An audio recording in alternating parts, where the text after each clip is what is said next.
A lot of people tell me that they've already have a lot of exposure to property, and most people, when they say invest in property, they think of houses. Everyone knows a house.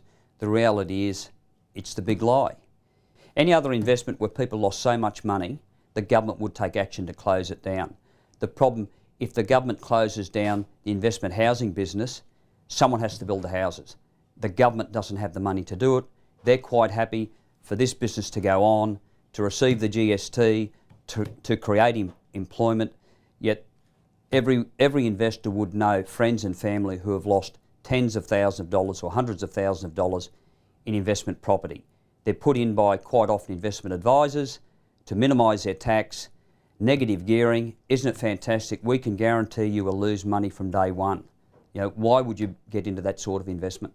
Recently I went to a superannuation investment seminar in Melbourne, and as typical, they put up the yields on all the alternative investments.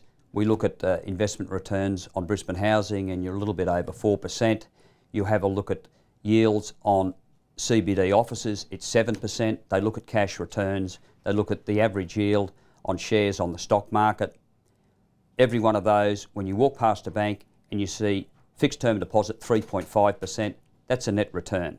When you look in the newspaper every day and you see the yield on all the shares, they're a net return. When you look at a commercial or retail investment property and you see the yield, that is a net return. When they publish the yields on investment property, whether that's housing units, that's a gross return. They never say net. It is the big lie. If you have a look at the true return, it is an absolute disgrace, and that's why they can't say the net return, and I don't know why they're allowed to get away with it. But once again, it's a big lie. They want to keep it going.